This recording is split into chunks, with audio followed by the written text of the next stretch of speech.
ভাইজান, ভাইজান তুমি দেশে চলে আসছো? আগে থেকে জানালে না কেন?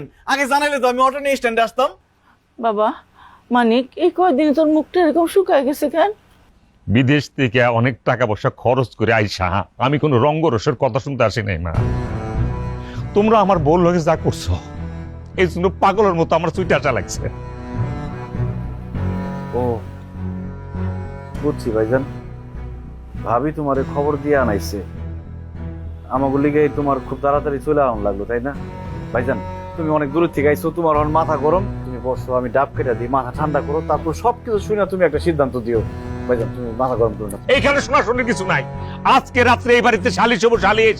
আমি সালিশ ডাকুম আর সমস্ত সম্পত্তি ভাগ করে দেব।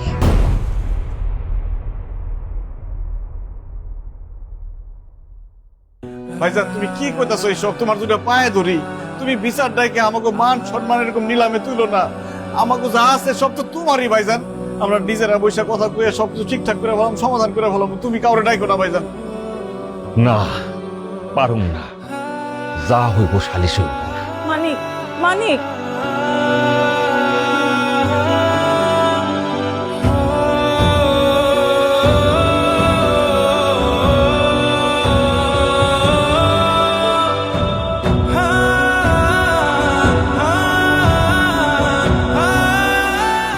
বাবা আলমগীর, তোমার ভাইয়ের সব কথাই তো শুনলাম।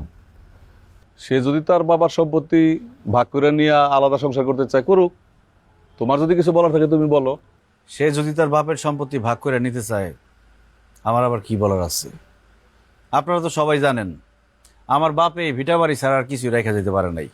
দেন এই ভিটা বাড়ি দুই ভাইয়ের মধ্যে ভাগ করে দেন। এই সুপিট, তুই কি ধরনের কথা কস? তুই ফাইজলামি করস কার লগে? তুই তোর যে মাসে মাসে চান্দে চান্দে টাকা পাঠাইছিস, যেই টাকাতে তুই একটা জমি কিনছত, ওই জমি কি করছত? তুমি যে টাকা পাঠাইছো সেটা মায়ের ওষুধের খরচ আর সংসার চালাইতে শেষ হয়ে গেছে। তাইলে তুই যে জমি কিনছস এই টাকা কই পাইছস? তোমার বউ তো কইছে আমি বলে কামলা গুলোকে চলি, কামলাগিরি করি, ওই মানুষের জমিতে কামলা দিয়া টাকা জমাইয়া জমি কিনছি। যাও। দেখছো দেখছো কি করে গেল? চেয়ারম্যান সাহেব, আপনি দেখেন আমি এখন কই যাবো কোন? আমি কোন জায়গায় যাবো? আমি কাগজ লগে এত কিছু করছি, দেখেন কত বড় বেইমানি কথাবার্তা কইতেছে আমার লগে। তুমি কার লগে কি কথা কইতেছো? হ্যাঁ, তোমার ভাই নিজের মুখে কইয়া গেছে সে তোমার টাকা দিয়া জমি কিনছে, সব জমি তার নিজের নামে কিনছে। এখনো ভাইরে বিশ্বাস করতেছো? এখনো বুঝতে পারতেছো না সে যে তোমার ঠকাইছে? আম্মা, আপনি এখনো চুপ করে থাকবেন, কিছুই করবেন না? আপনার ছোট পোলা আপনার বড় পোলারে ঠকাইছে, সে যে এত কষ্ট করে রক্ত পানি কইরা সম্পত্তি করছে, সব সম্পত্তি সে নিজের নামে নিছে, আর আপনি কিছুই করবেন না? এতক্ষণে তোমাকে মনে পড়লো যে আমারও তোমাদের দরকার। আমি কোনো পোলারই কিছু বলবো না, আমার দুই পোলাই আমার কাছে সমান। আমার বড় পোলা মানিক বিদেশ কইরা রক্ত পানি কইরা টাকা পাঠাইয়া এই সংসারটারে যেমন আগলায় রাখছে, আমার ছোট পুতে আলমগীর সেও শ্রম দিয়া কঠিন পরিশ্রম কইরা এই সংসার আগলায় রাখছে। মানিক, তুই কি ভুলে গেছস? আলমগীরের এসএসসি পরীক্ষার সময় আমার বিরাট বড় একটা অসুখ হইল, তুই টাকা পাঠাইলি, কিন্তু ও তো এসএসসি পরীক্ষা দিতে পারে নাই। আমার সেবা যত্ন কইরা ঢাকায় অপারেশন কইরা বাড়িতে নিয়ে আসছে। ওর পড়াশোনাটা আর হইল না, খেতে খাবারে কাজ কইরা তোর পাঠানো টাকা যজ্ঞের ধনের মতো আগলায় রাখছে। আমার আলমগীরও পরিশ্রম করে এই সংসারটা টিকায় রাখছে। আমি আমার পুত্রের মধ্যে ভাগাভাগি চাই না। এই নাও, সব সম্পত্তির দলিল এখানে আছে। আর আমি মিথ্যা কথা কইছি? আমার নামে আমি কোনো সম্পত্তি কিনি নাই, যা কিনছি সব তোমার নামে কিনছি। আর তুমি যে টাকা পাঠাইছো সব হিসাব এখানে দেয়া আছে। চেয়ারম্যান সাহেব দেখেন।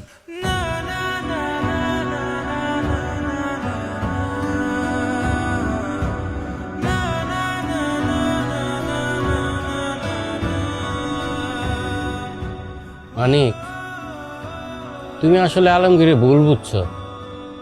আলমগীর ওইরকম ছেলে না। আলমগীর মতো সৎ ভালো আমগো গ্রামে না, খালি আশেপাশে 10টা গ্রামও তুমি খুঁজে পাইবা না।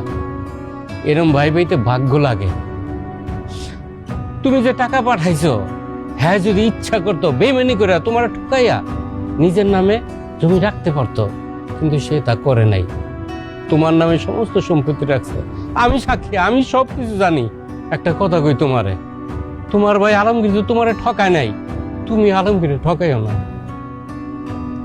মানিক, তোমার ভাই আলমগীর এই যে তোমার দলিল বুঝাই দিচ্ছে, এখানে সব লেখা আছে। আমার মনে হয় তোমাদের মধ্যে একটা ভুল বোঝাবুঝি হয়েছে।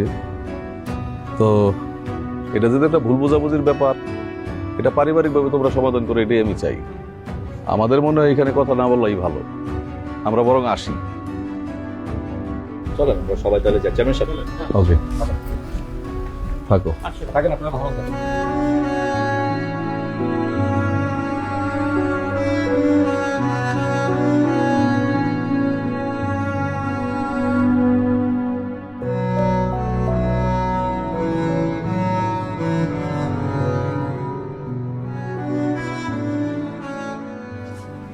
মা, চলো। যেই বাড়িতে দুই ভাই একসাথে থাকতে পারুম না, সেই বাড়িতে আমরা থাকুন না। আমার মা হইলে আর কিছু লাগবে না, চলো। কই যাস তোরা? ভাইজান, তুমি আমার টাকা লয়ে সন্দেহ করছো, অবিশ্বাস করছো। আমি খুব কষ্ট পাইছি ভাইজান। তুমি আমার যত টাকা পাঠাইছো সব টাকার আমি হিসাব রাখছি। তোমার এক একটা টাকা আমার কাছে আমানত হিসাবে ছিল। আমি কোনো হিসাব হেরফের করি নাই ভাইজান। আমার সম্পত্তির কোনো লোভ নাই ভাইজান। আমি জীবনে কোনোদিন আমার বাপের ভিটার ভাগ নিতে আসব না, কিন্তু তুমি যে আমার অবিশ্বাস করছো, আমি খুব কষ্ট হয়েছি। আমি তো এটা চাই না রে ভাই। তুই আমার নামে খালি জমি রাখছ কিল লিগা? আমি তো টাকা পাঠাই কইছি, তোর আর আমার নামে রাখ। আমার ভুল হয়ে গেছে, আমি আসলে বুঝতে চুপ! মিথ্যাবাদী! তুমি কেন আমার লগে এরকম করলা? আমি কি অন্যায় করছিলাম তোমার লগে? তুমি মানুষের মধ্যে পড়ো না। তুমি একবারের জন্য আমার বোঝার চেষ্টা করো নাই। আমি খাইটা খাওয়া একজন মানুষ।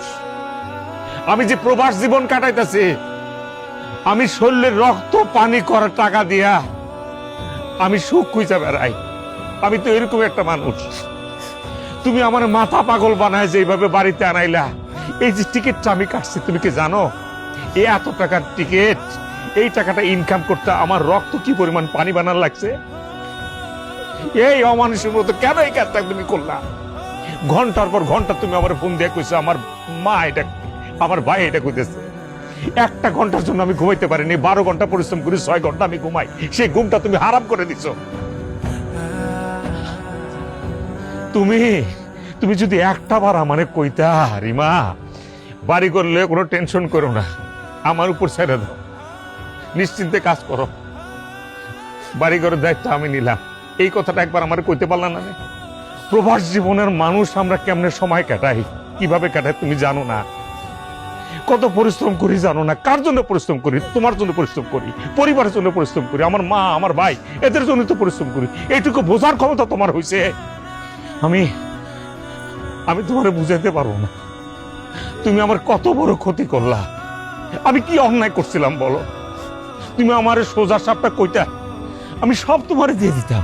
এই সম্পত্তির কথা বলতেছো, এই সম্পত্তি দিয়ে দিলাম তোমার। আমি লয়ে দাও সম্পত্তি। কোথায় কি লেখা দিতে হবে বইলো আমার, আমি লেখা দিয়ে দেবো। আমি থাকুম না তোমার লোকে, আমারে লয়ে যা, আমি তো লয়ে যাবো। ও মা, আমার ফালাই থুয়ে যায় না। আমার ভুল হয়েছে, বিশ্বাস করো, এটা আমার ভুল হয়েছে, আমার মাফ করে দাও মা। আমার ভুল হয়ে গেছে মা, আমার মাফ করে দেন মা। বিশ্বাস করো, আমি বুঝতে পারি নাই মা। আমি নিজের একটা সংসারের জন্য এটা করছি মা। আপনি আমাকে মাফ করে দেন। আলমগীর ভাই, তুমি আমার ছোট ভাই না, বড় ভাবি ভুল করছে, মাফ করে দাও, মাফ করে দাও আমারে। আমি বুঝি নাই, আমি আমার মাথা খারাপ হয়ে গেছে, এটা করছি। আপনি আমার মাফ করে দেন মা। বৌমা, তুমি যে তোমার ভুল বুঝতে পারছো, তাতেই হইব, আমরা কোথাও যাবো না। আলমগীর, মানি, আমার দুই পুত্র নিয়ে আমরা এক লগেই থাকুক। এই খবরদার, বৌমারে আর বকাঝকা করবি না। আমা বাইরে বাইরে ভুল বুঝিস না, আমরা এক লোকে থাকুম ভাই। ভাই ও মা, মা এবার যাওয়ার আগে আনন্দের বিয়ে দিয়ে যাবো।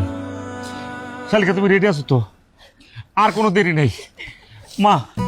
ও মা, মাফ করে দিও, আমার মাফ করে দিও মা, আমি বুঝে নেই মা। ভাই আমার ভুল বুঝিস না।